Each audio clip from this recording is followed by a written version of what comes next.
Hello dear friends, welcome back to channel JS commerce classes. अगर आप TY BCom के student हो Mumbai university तो ये वीडियो आप लोग के लिए बहुत ज़्यादा इंपॉर्टेंट।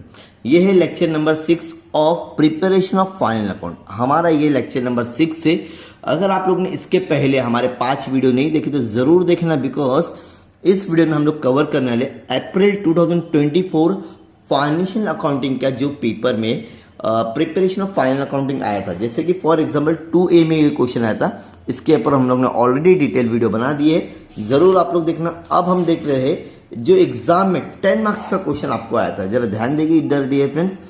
10 मार्क्स के लिए इतना सिंपल क्वेश्चन कुछ भी नहीं है। जैसे वीडियो एंड होगा तो आपको समझ में आएगा इतना ईजी क्वेश्चन भी एग्जाम में पूछे जाते हैं। क्या दिया हुआ है? From the following prepare relevant notes to account. तुमको सिर्फ और सिर्फ क्या बनाना है? नोट्स टू अकाउंट, ठीक है। तो अब जैसे कि क्वेश्चन में क्या दिया हुआ है, कैपिटल रिजर्व दिया है, कैपिटल रिडम्पशन रिजर्व दिया है, तो ये सॉल्व करना है। अब ये इतना इजी, अगर इसका आपको फॉर्मेट पता है तो ये 10 मार्क्स एकदम आसानी से मिलेगी। सर फॉर्मेट बताओगे क्या? नहीं माय डियर फ्रेंड्स, फॉर्मेट का ऑलरेडी लेक्चर नंबर 5 में हम लोग ने ऑलरेडी क्या किए हैं, पूरा फॉर्मूला, पूरा फॉर्मेट एकदम अच्छे से याद करवाया है, क्या प्लस करते और क्या माइनस करते। यहां पर डायरेक्टली मैं बताने वाला हूं, इसके लिए बोल रहा हूं अगर आप ज्यादा नहीं देखते तो एटलीस्ट कम से कम लेक्चर नंबर 5 देख लेना, ताकि आपको फॉर्मेट अच्छे से समझ में आ जाए। अब यहाँ पे क्या क्या चीज दिया हुआ है पहले वो देखिए।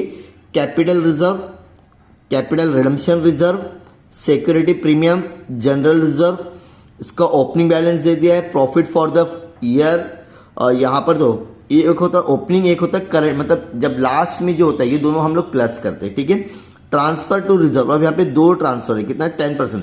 तो यहाँ पर 2 ट्रांसफर होने वाला, जैसे कि एक है तुम्हारा जनरल रिजर्व का, ठीक है। तो जनरल रिजर्व देख सकते हैं आप लोग कितना दिया हुआ है, डिबेंचर का 30 लाख दिया, तो इसका करंट ईयर का प्रॉफिट कितना है इसके बेसिस पे करेंगे हम लोग, ठीक है।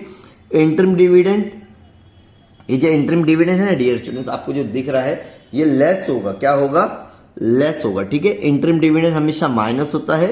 और प्रपोज डिविडेंड दिया हुआ है, क्या दिया हुआ है? अगर आप लोग ने मेरा फॉर्मेट का वीडियो देखेंगे तो पता रहेगा, प्रपोज डिविडेंड ये कंटीजेंट लायबिलिटी होता है। इसको सिर्फ और सिर्फ हम लोग एट द एंड क्या करके लिखेंगे?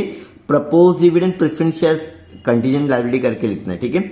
उसके बाद में दिया transfer to debenture redemption reserve.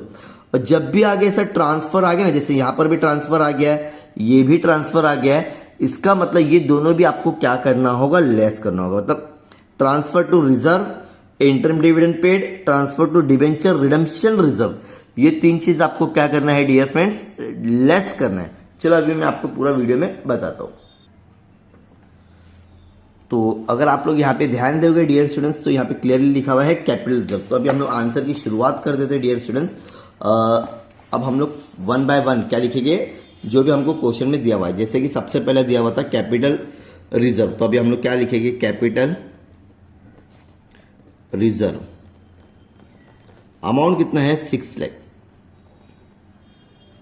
ठीक है। दिख रहा होगा आप लोग को भी, ठीक है ना? ओके चलो नेक्स्ट। अब उसके बाद में है तुम्हारा कैपिटल रिडम्पशन रिजर्व, ये भी तुम्हारा रिजर्व में है। कैपिटल रिडम्पशन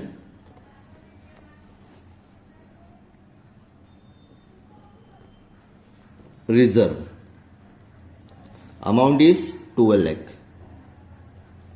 ठीक है। जैन है इसका सिक्योरिटी प्रीमियम, ये भी इधर ही आएगा, securities premium, amount is 18 lakh. Done everyone? हाँ सर डन एवरीवन। आगे नेक्स्ट। उसके बाद में दिया है जनरल रिजर्व, ठीक है।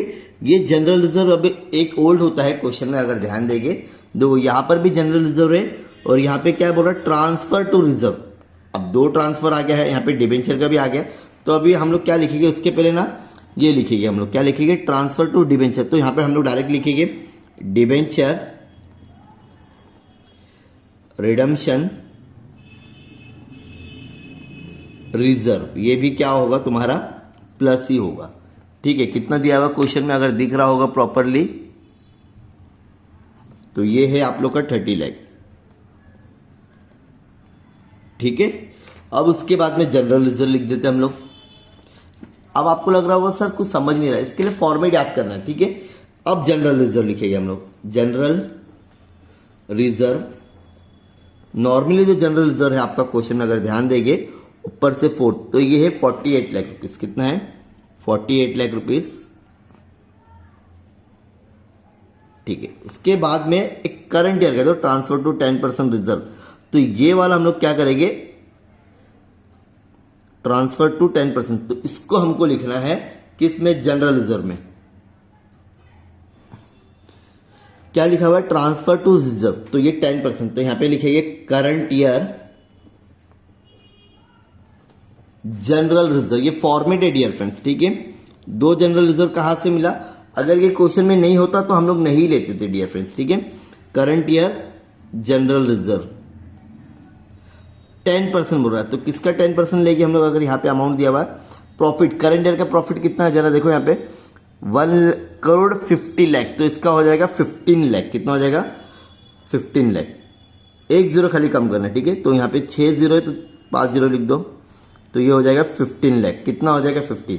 अब दोनों को प्लस कर दोगे तो कितना मिल जाएगा आप लोग को? 58 प्लस 63 लाख, ठीक है। अब यहां पर देखोगे प्रॉफिट दो दिया हुआ है, एक ओपनिंग बैलेंस दिया है और एक करंट ईयर, तो दोनों लिखेंगे प्लस, सॉरी यहां लिखेंगे प्रॉफिट फॉर ओपनिंग और यहां लिखेंगे प्रॉफिट फॉर करंट, ठीक है। तो ये दिया हुआ है 1,40,00,000 और ये दिया है 1,50,00,000। चलो दोनों को लिख लेते हैं यहां पे 1,40,00,000 60 है, ओके 1,50,00,000। डन एवरीवन, समझ में आ गया इतना? चलो अब ये दोनों को पहले प्लस कर लो यहीं पर ही 1,40,00,000 और ये हो जाएगा तुम्हारा 2,90,00,000। कितना हो जाएगा? 2,90,00,000, ठीक है। अब अगर हम लोग ध्यान देंगे डियर फ्रेंड्स, यहां पे दिया हुआ है इंटरिम डिविडेंड, तो मैंने बताया था फॉर्मेट में इंटरिम डिविडेंड हमेशा माइनस होता है, लेस इंटरिम डिविडेंड। चलो इंटरिम डिविडेंड कितना दिया हुआ है जरा फटाफट बताओगे स्टूडेंट्स? इंटरिम डिविडेंड सर दिया हुआ है 30 लाख। चलो 30 लाख लिखेंगे यहां पे, डन। उसके बाद में ये जो भी ट्रांसफर है ना वो भी लेस होता है, तो ट्रांसफर क्या क्या है तुम्हारा? करंट ईयर वाला भी ट्रांसफर है, तो यहां पे लिख दो लेस ट्रांसफर जनरल रिजर्व। ये फॉर्मेट ऐसा मैं नहीं बोल रहा, ये फॉर्मेट है, तुमको याद करना है। जो करंट ईयर का ट्रांसफर करते हैं हम लोग जनरल रिजर्व में, उसको क्या करते हैं? माइनस करते हैं, ठीक है। तो ये कितना है? 15 लाख। तो जब भी आप लोग माइनस करोगे ब्रैकेट की सिंबल शो कर दो। उसके बाद में अगर क्वेश्चन में ध्यान दोगे यहां पर भी दिया था ट्रांसफर टू, तो ट्रांसफर टू डिवेंचर, तो सबसे पहले इसको रिजर्व में तो लिखेंगे, इसको लेस भी करेंगे। क्या करेंगे? लेस भी करेंगे। Transfer to debenture redemption reserve. कितना दिया हुआ है? ये 30 लाख। चलो अभी इसको पूरा प्लस कर लो, कितना हो जाएगा? 30 प्लस 15 45, 45 ये 75। ये दोनों को हमको क्या करना है डियर स्टूडेंट्स? सिर्फ माइनस करना है। क्या करना है? सिर्फ फटाफट बताओगे मुझे कि माइनस करके अमाउंट क्या आने वाला तुम्हारा? तो यहां पर जो आपका अमाउंट माइनस करके आने वाला है डेट इज 2,15,00,000। कितना आ जाएगा? 2,15,00,000, ठीक है। अब हमारे पास में ऑलरेडी कितना ये 6, ये पूरा प्लस कर दो, 6 plus 12 plus 18 plus 30 lakh plus 60, ये सारे को प्लस कर दो तो आपको मिल जाएगा डियर स्टूडेंट्स 3,44,00,000। सॉरी यहां लिख देता हूं 3,44,00,000, ठीक है। ये है आप लोग का फाइनल। सर अब यहाँ पे दो चीज बच गई आपकी लिख की, कौन सी बची जरा देखो यहाँ पे, प्रपोज डिविडेंड। अब कहाँ लिखेंगे प्रपोज डिविडेंड? चलो जैसे ये सम हो जाएगा ना आप लोग का, जैसे ये सम हमारा कंप्लीट हो गया तो जस्ट उसी के नीचे लिखना है कंटीजेंट कंटीजेंट लाइबिलिटी, ठीक है। तो उसमें पहला क्या है तुम्हारा preference shares, propose dividend, propose dividend, propose dividend, preference shares. याद रखना जब भी प्रेफरेंस कुछ भी प्रपोज डिविडेंड आएगा ना उसको कंटीजेंट में आपको लिखना पड़ेगा, उसको उसमें कहीं भी शो नहीं करना है। प्रपोज डिविडेंड प्रेफरेंस शेयर्स कितना दिया प्रेफरेंस शेयर्स का 35 लाख,